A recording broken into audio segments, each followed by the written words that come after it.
Welcome to part 2 of this exciting addition to Granite Paradise Sculpture and Rock Garden. I have learned over many such sculpture builds that spending some extra time on the base installation and surroundings first really makes the sculpture turn out better and be much easier to build. This corner of the yard is full of weeds, compost, and grown over piles of rocks and concrete. What a mess! Come along and let's watch this transformation begin. Hello, my name is Chris, and I'm a rockaholic.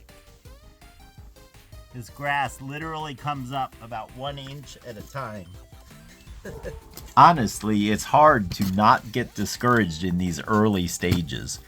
Hours and hours of quietly toiling and seeing things look pretty much the same when I am done as when I started, with the only difference being that I am out of breath and hours of my day have gone by. There's no glorious music playing, and no one is really even asking me to do this either.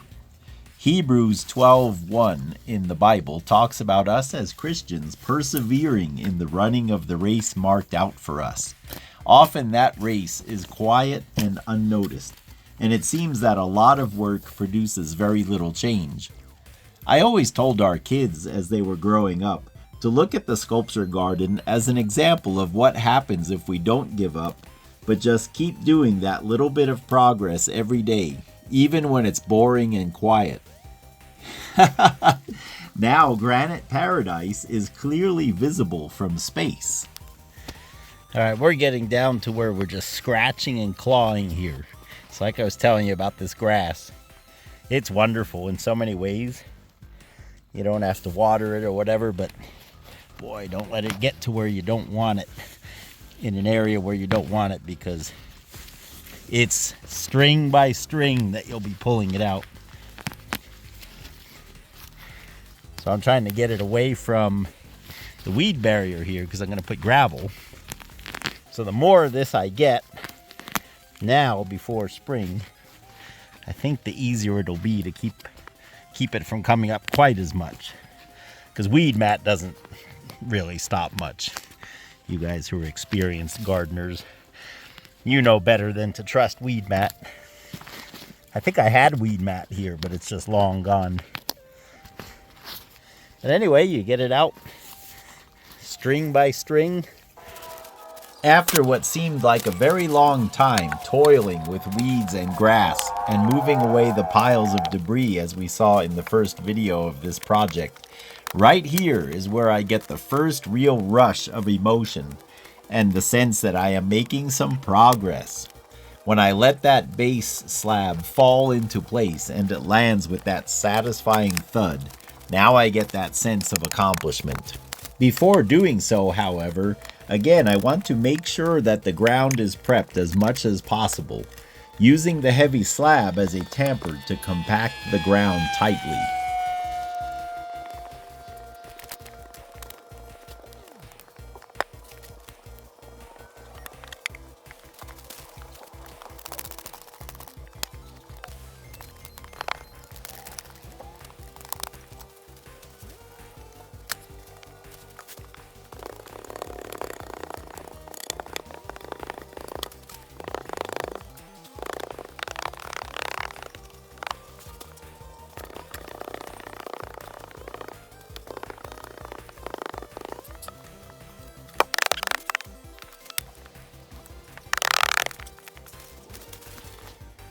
So this piece actually dropped down about as level as they come as far as feeling solid, and it's a piece of quartz. It's the synthetic material that really does not break, so it'll press down into the ground.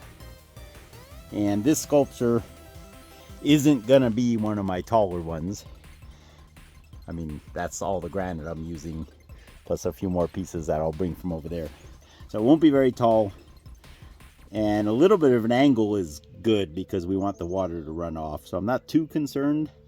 I'm happy with it in the sense that it does not wobble at all when I walk on it. That tamping method with a big slab like this really works good to pack the ground down fast. And it conveniently, very conveniently, has this corner missing, because I want to bring these. You could see the pathway just over the years. Remember, when this sculpture was originally built, it did not have these shelves, so that's part of the problem. But also, I think the pathway has migrated just from me walking on it for 15 years or however long it's been. So I'm going to pull those out almost up to here so that they're able to be walked on better. And that path will come around and join up with the sidewalk right here. So I think that's about it for the base. I do have a little bit of weed mat left, so I'm going to pick this up again and put some weed mat, especially around the edges, just to help, because I'm going to put blue pearl gravel on it. And I want at least a year or two without too many weeds growing up through it. You could hear my squeaking. I was explaining the process of how I lay the weed mat and everything, and I'm like, I decided that I probably don't need to educate you guys on how to lay weed mat. Let's just get it done.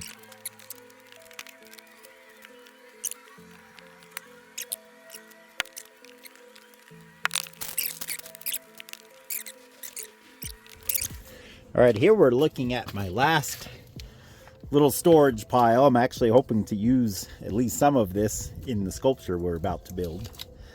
But what I need right now are the paving stones for the pathway. You can see my pathways are made of these. They actually come from bar top sinks. So like if in your kitchen you have a little bar sink, it's just a smaller rectangular sink with round corners very often. So all my pathways have been made of that. And I happen to have about probably just enough to finish what we need. As I'm counting, I see 1, 2, 3, 4, 5, 6, 7, 8, 9. And I think that should be plenty. These are ovals and circles, and they're also exotic materials, so I don't want to use those for the pathways, but these rectangular ones we can go ahead and use. Let's walk over there, and I'm pretty sure we have enough. Okay, so to give us an idea, for example, here's 1, 2, 3, 4. You can see about how far 3 or 4 of them go. And we only need to get from here, just come around and end there. So I think 9 is plenty. Let's go ahead and bring those over. I want to have the landscaping done before I build the sculpture. That way I'm not standing on uneven ground, ripping my weed barrier, etc. I want to be able to stand on the stones laid around. So we're going to do the sidewalk first. Let's go ahead and get those over here, and then we'll begin. We're going to start by laying our little pathway coming around here, so I guess I'll just sit on the weed mat. So it's out of the way. That'll work. Really, all we need for this is a spatula. The ground is pretty uneven, but also pretty soft. Let's just see what we can do. Yes, that's not good. I need a rock to put that. So I want it to be level with the sidewalk that's already here. And this, you know, again, I don't consider it to be rocket science. I'm not too picky. But see, all this is still grassroots here, but it's gonna have weed mat over it and the path. And then we just need to keep pulling it up as more of it grows.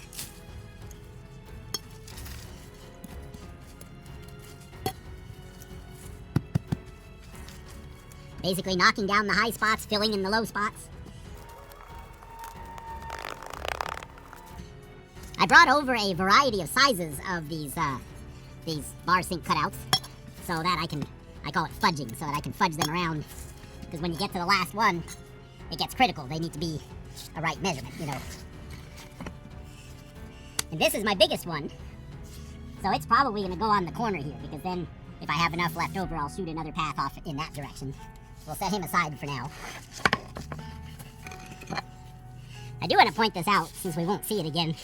Look at that beautiful phenocryst. That's just a single crystal of the feldspar that happens to be showing there. But for these pathways, it's very important, if you guys ever do this, put the shiny side down into the dirt. You want the rough side up. That's very important, otherwise you can slip and get hurt. Okay, so centered would be about over here. And I need a little more dirt. I should start selling this grass for the people who make rope. It would be great for that.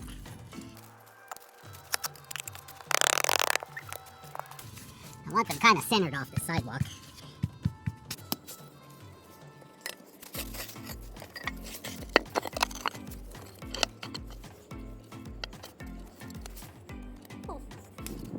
I really don't like to put a long ways next to a long side against a short side. I kind of like them to be very symmetrical. And the big one I showed you that's roughly square, that's why that makes a nice corner piece. Because it just flows good. Yeah, I probably should have dug up a little more grass right here.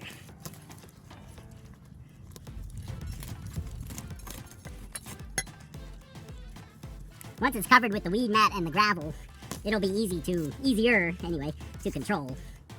And once you keep pulling it up for a year or so, it kind of goes away.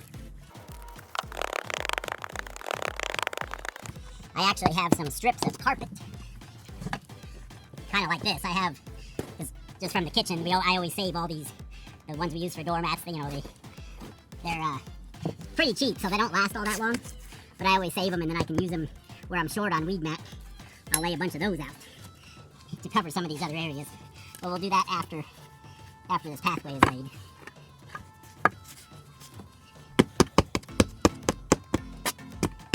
Okay, that feels pretty good. This one's a little low, and this one's a little high. Again, as you dig around, and if you're going to lay a pathway or something, all this organic matter, you have to remember it disappears. And so it will leave holes. So as much of it as you can reasonably get out, you want to get out now, because if you just leave piles of leaves and sticks, and in this case all these roots, they rot away and leave holes, and then your stuff sinks. If that makes sense. Okay, now that's probably too high. Terrible. I think I made it worse than it was. There we go.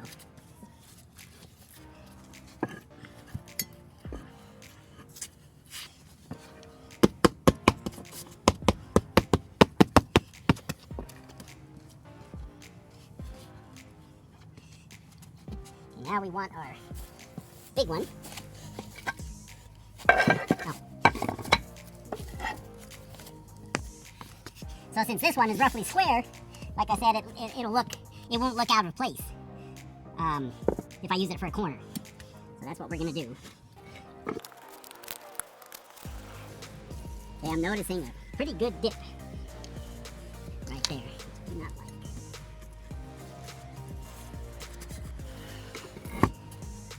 So I'm going to split the difference.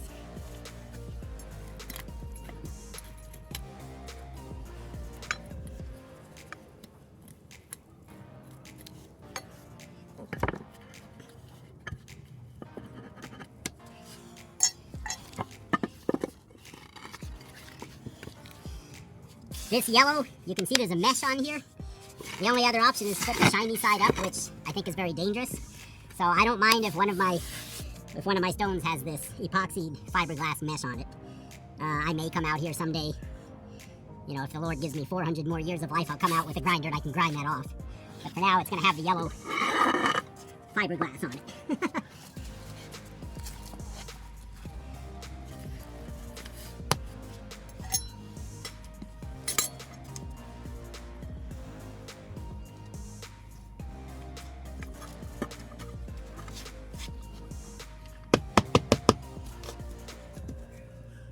See, I've got like a hole here. It's very low. Not sure what to do about that.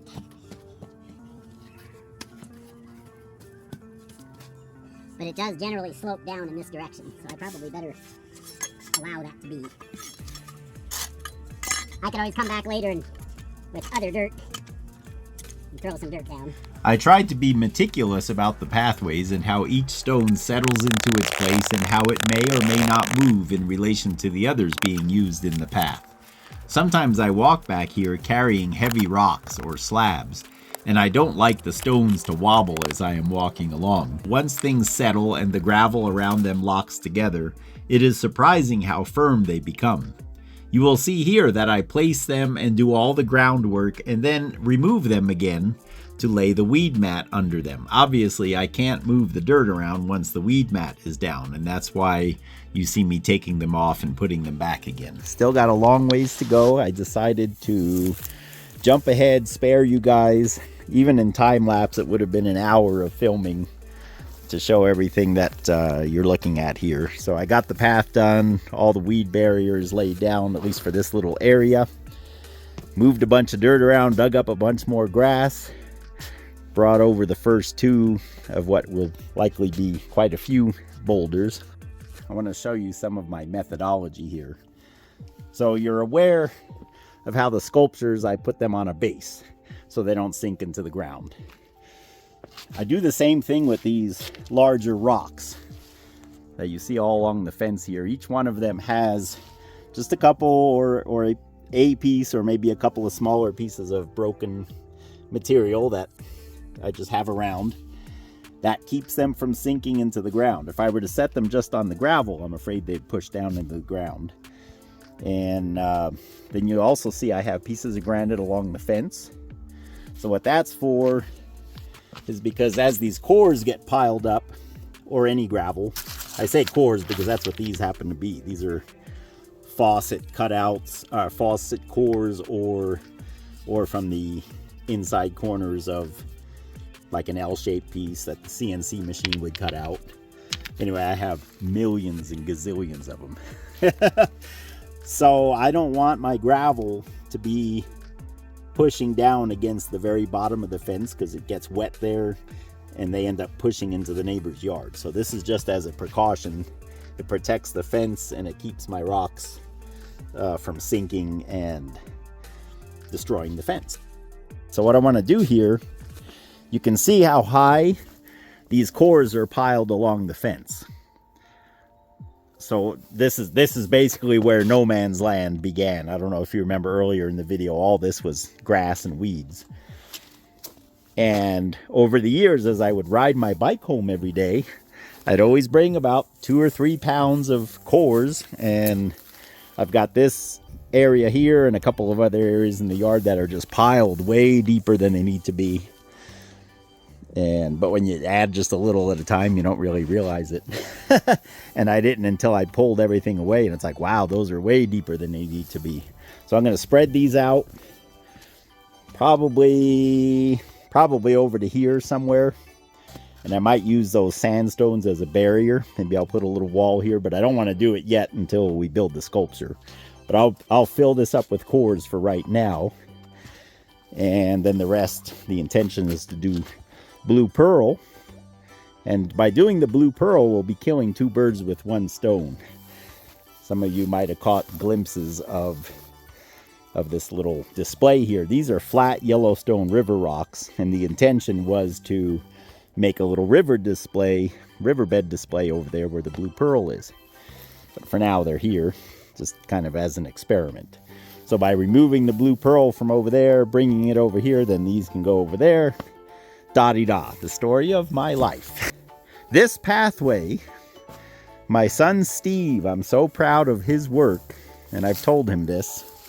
Sorry, it's kind of covered with junk right now. But he laid this pathway before any of these sculptures were here. He was in 10th grade, I think, and he's 33 years old now, so that tells you how long it's been. So for all those years, this was the last little piece of civilization in terms of granite paradise. And then slowly the sculptures started coming over until this one was built, and that's as far as it got. And the pathway stopped. I believe this was the last stone, or maybe this one. Now I don't remember. But anyway, so finally, after all these years, they are connected. The roadway is complete. So thanks again, Steve, if you're watching this. I love you, and thanks for doing such good work in all these years. Look how level it still is. Now we'll actually be able to walk on it and have some place to go. So I'm going to set up the time lapse and we're going to move some gravel over. I bumped this up to 20 speed for you, and it still seems to take too long just to arrange this tiny section of gravel. I need to do a video just about all the gravels that cover the ground around here. There is really a lot of it, and it all came in and was meticulously made and placed either by myself or my kids over the years. The exotic gravels were made with hammer and chisel, breaking up pieces that were otherwise of no use. Most of the cores were drilled out by hand one at a time until the later years when the CNC machine would drill many of the faucet holes for us. Oh, kitty cat. Happy cat. Life is so good for cats, guys. Yes, life is so good for cats.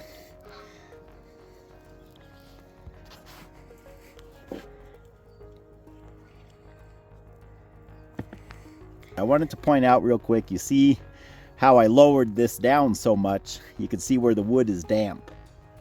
That's why you don't want gravel piled high against wood. And I put granite against it underneath and that helps, but still I had the gravel a little too high. Let's not forget our bigger specimens. These bigger rocks that go on the ground are placed along this fence because, being the north side of the fence, they are shielded from the sun all winter long, thus avoiding many freeze-thaw cycles caused by the sun warming the rocks only to freeze again when a cloud passes over, dozens of times per day. I use the padding to keep metal marks from making rust stains on the specimens. What we are seeing here is a vividly patterned migmatite river boulder from the nearby Cache Laputer Canyon. It is another one of those rocks that, if God gives me another 400 years of life or so, I would love to come out here and cut and polish it into something. Alright, so I ended up with this bucket of dirt from digging over here, removing the grass and stuff along the fence. So this, you can see this stone really dips down. There's a low spot here, since we had to dig here a few years ago. And so, while I've got the dirt, even though I'm not going to be working in this area in the immediate future, we might as well go ahead and get her done now.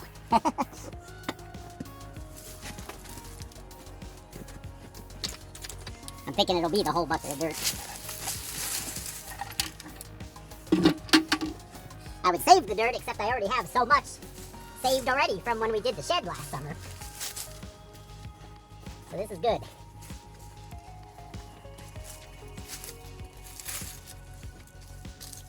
It looks like a lot more than it is. This will all settle down and virtually disappear. But I'd rather have it here than elsewhere, so. I want to have as much stuff on here as possible in case it takes me a while to get gravel back here. Because I kind of want the grass to not come up right away.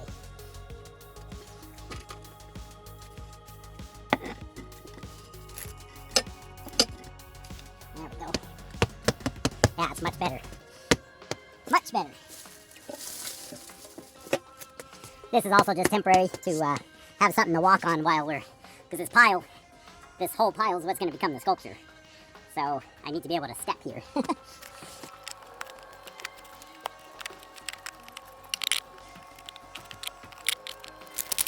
I am laughing here as I watch myself moving this last small pile of cement rubble left over from the patio project. It keeps getting put where I think it will be out of the way, and then it ends up in the way again. Seriously though, the larger pieces, if you watched my patio remodel videos from several years ago, you saw how huge the pile originally was. Most of that concrete ended up making a beautiful sculpture, believe it or not. And the smallest pieces were used for gravel around the metal shed. I will likely save these pieces and use them for ground cover or fill at some point. And here I am just getting more cores from where they are piled too deeply. This whole run along the fence will look much better now. Well guys, I'm so glad my son's beautiful work on this path finally leads somewhere. See, look at this. Now we can go into the garden. Anyway, thanks for being with me this last week or so. It's been several days working on this. So in this video, we got the path laid, the weed barrier, a lot of this gravel moved over. This is a nice Poudre Canyon river cobble here. Way too heavy to lift. I finally got it back here and put away. I've got kind of a temporary barrier here between the last little bit of no man's land and the garden. So I'll fill this all in with gravel. I wonder how many more times I'm going to move this pile of cement. I'm slowly using it on stuff, but that's the last little bit. I may just throw it away. Anyway, guys, God bless you. Look forward to seeing you on the next one. We've got plenty more to go. Hopefully by the next video we should at least start building the base. I intend on doing a three-legged structure similar to another sculpture, which I'll show you in the next video. But basically this whole thing will be covered with blue pearl and just 3 legs will be sticking up with a huge sculpture on top of it. So lots to look forward to. We'll look forward to seeing you guys then.